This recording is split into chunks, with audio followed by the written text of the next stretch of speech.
नमस्कार दोस्तों, मैं रुनिमा। आप देख रहे हैं आपका अपना चैनल ज्ञानबाजी। तो दोस्तों, पश्चिम बंगाल के नॉर्थ 24 परगना के संदेश खाली से लगातार जो महिलाओं के साथ यौन उत्पीड़न की और ज़मीन घोटाले की जो खबरें लगातार हमारे सामने आ रही थी। ज़मीन घोटाले और यौन उत्पीड़न मामले का जो आरोपी था शाहजहां शेख, जिसकी पुलिस लगातार तलाश कर रही थी, क्योंकि लंबे समय से यह आरोपी शाहजहां शेख, जो कि एक बड़ा टीएमसी नेता है, लगातार इसकी खोजबीन चल रही थी।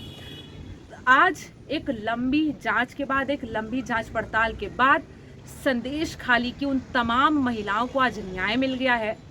यौन उत्पीड़न और ज़मीन घोटाले का आरोपी शाहजहां शेख, टीएमसी नेता शाहजहां शेख को आज गिरफ्तार कर लिया गया है। शेख को बंगाल पुलिस ने गुरुवार 29 फरवरी को सुबह नॉर्थ 24 परगना के मीना खान इलाके से उसे गिरफ्तार किया है। वहीं 55 दिन से शाहजहां शेख फरार था।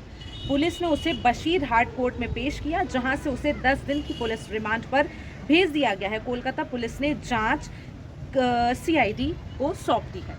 साउथ बंगाल के एडीजी सुप्रतिम सरकार ने कहा कि वो 5 जनवरी को ईडी अफसरों पर हुए हमले के मुख्य आरोपियों में शामिल था। उसे इसी मामले में गिरफ्तार किया गया है। कुछ मीडिया रिपोर्ट्स में पुलिस सूत्रों के हवाले से कहा जा रहा है कि ईडी की टीम पर हमले में शाहजहां शेख ने अपनी भूमिका कबूल भी कर ली है। दोस्तों, ये हम सब के लिए एक बहुत बड़ी खबर है, क्योंकि आज कहीं ना कहीं एक वो समय जहाँ पे कितने ही आरोपी, कितने ही यौन उत्पीड़न और दुष्कर्म के आरोपी छुट्टा घूम रहे हैं, जिन पर आज तक कभी कोई कार्रवाई नहीं हुई है। उन तमाम आरोपियों के बीच आज जब एक यौन उत्पीड़न का आरोपी गिरफ्तार होता है तो दिल में एक सुकून आता है कि हाँ, आज भी संविधान जिंदा है, जस्टिस की जो एक स्पिरिट है वो आज भी जिंदा है। और वहीं दोस्तों, आपको बता दूं, अब शाहजहां शेख की गिरफ्तारी के बाद टीएमसी ने भी अब शाहजहां शेख को आगे आने वाले 6 सालों के लिए पार्टी से सस्पेंड कर दिया है। अब कोई भी बड़ा दायित्व अब इस नेता को नहीं मिलेगा। अब ये पार्टी का नेता, कह सकते हैं, 6 साल के लिए सस्पेंड अब इसे जो है कर दिया गया है। शाहजहां शेख, जब से इसकी गिरफ्तारी हुई है, भाजपा वाले लगातार अपना डंका पीट रहे हैं। भाजपा वाले कह रहे हैं वो तो हमने दबाव बनाया था, इस वजह से ये आरोपी गिरफ्तार हुआ है। बहुत अच्छी बात है दोस्तों, लेकिन मैं पूछना चाहती हूँ कि इतना सेलेक्टिव क्यों होना? आप, यानी आपकी जो सरकार है, भाजपा की सरकार, वो आपकी गोदी मीडिया, ईडी, सीबीआई, ये सब लोग इतने सेलेक्टिव हो चुके हैं कि उन्हें सिर्फ वहीं पर टारगेट करना है जहाँ पे विपक्ष की सरकार है। पश्चिम बंगाल में ममता की टीएमसी की सरकार है, इस वजह से आपने वहाँ पे बड़ा हल्ला बोल किया और आपके इस बड़े आंदोलन, इस इतने बड़े प्रदर्शन की वजह से संदेश खाली की महिलाओं को न्याय मिला। बहुत अच्छी बात है, लेकिन मैं पूछना चाहती हूँ कि भाजपा के ये तमाम लोग तब कहाँ चले गए थे जब बनारस आईआईटी बीएचयू में एक छात्रा के साथ दुष्कर्म हुआ? ये लोग तब कहाँ गए थे जब तमाम पहलवान 1 साल से धरना प्रदर्शन कर रहे थे इसी यौन उत्पीड़न के मामले में उस बृजभूषण सिंह की गिरफ्तारी के लिए? तब आप लोगों की आवाज़ें कहाँ गई? आप गोदी मीडिया का ये कवरेज देख सकते हैं, बड़ी ग्राउंड रिपोर्ट दिखा रहे संदेश खाली से। बड़ी पत्रकार श्वेता सिंह तो संदेश खाली पहुंच ही गई थी, सुशांत सिन्हा संदेश खाली पहुंच गए थे, अमीश देवगन, अमन चोपड़ा ने स्टूडियो से बाकायदा मोर्चा संभाल रखा था। क्यों? क्योंकि ये तमाम चीज़ें विपक्ष टीएमसी की सरकार में हो रही थी, ममता की सरकार में हो रही थी।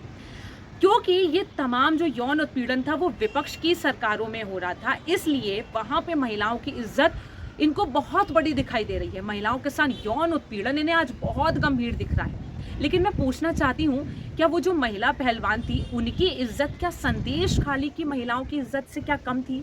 उस आईआईटी बीएचयू की छात्रा के साथ जो हुआ, क्या उस छात्रा की इज्जत संदेश खाली की महिलाओं की इज्जत के कंपैरिजन में क्या उसकी इज्जत कम थी?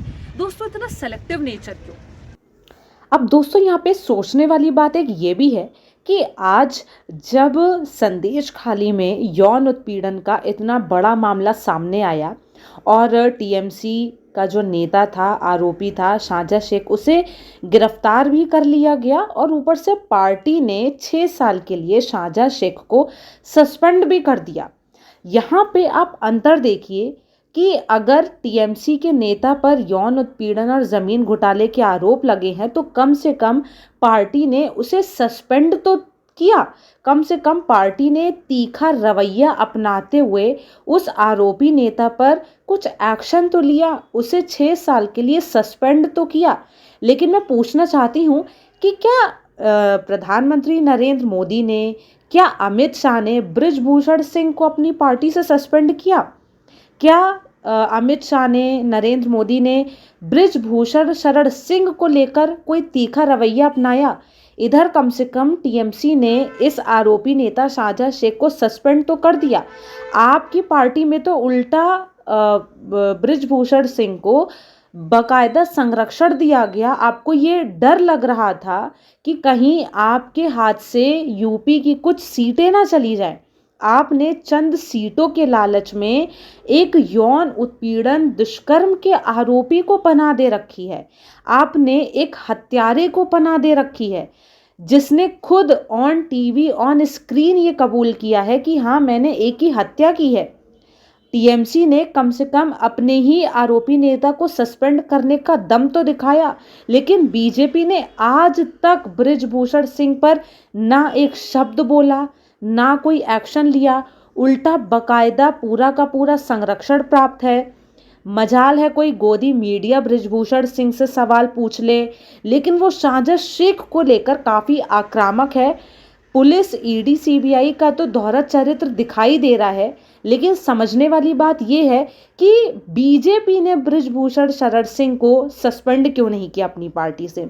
इतने गंभीर आरोप लगने के बाद भी आज तक भी बृजभूषण सिंह पार्टी में क्या कर रहा है?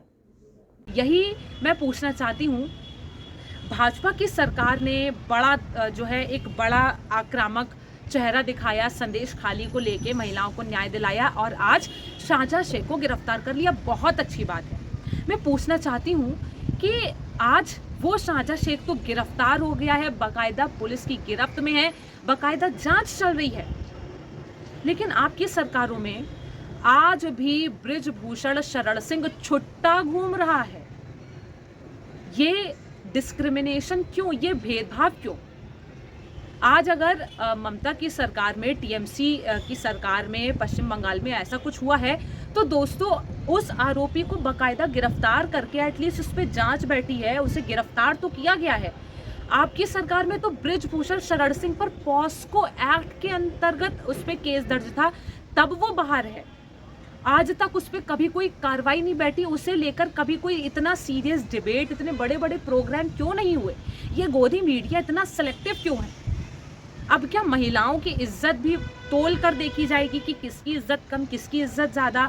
अगर किसी विपक्ष की सरकार में होती है तो वहाँ महिलाओं की इज्जत की इनको बड़ी याद आ जाती है। यही तुम्हारे बनारस में, मणिपुर में, जो है दिल्ली, हरियाणा में होता है, तब आपको महिलाओं की इज्जत नहीं दिखती है। बस दोस्तों, मैं यहीं अपनी बात को विराम देना चाहती हूँ। मैं आपसे यही बोलना चाहती हूँ कि थोड़ा सा नज़रिया जो है उसे बदलने की कोशिश करिए। जिस तरीके से कार्रवाई में, इन गोदी मीडिया के बड़े बड़े शोज़ में जिस तरीके का आप अंतर देख रहे हैं, जो भेदभाव देख रहे हैं, ये आगे आने वाले समय में बेहद खतरनाक होने वाला है।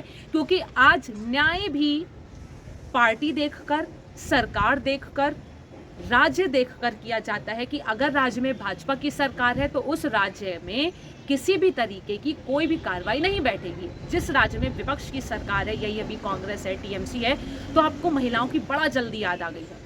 अगर आरोपी विपक्ष की सरकार का होगा तो आप उसके खिलाफ मोर्चा खोलेंगे। आपने उन्हें गिरफ्तार करवा दिया, बहुत अच्छा किया। गोदी मीडिया बराबर डिबेट दिखा रहा है, बहुत अच्छा किया। लेकिन अगर वही आरोपी आपकी खुद की पार्टी का होता है तो आपको सांप सूंघ जाता है। तो आज क्या महिलाओं की इज्जत पर भी राजनीति होगी? आज क्या महिलाओं के साथ जो हो रहा है यौन उत्पीड़न, उसमें न्याय भी क्या पार्टी राजनीति देखकर क्या न्याय दिया जाएगा? इन तमाम बातों को लेकर दोस्तों आप क्या सोचते हैं? कमेंट सेक्शन में हमें ज़रूर बताएं। तब तक के लिए मुझे दीजिए इजाज़त। नमस्कार।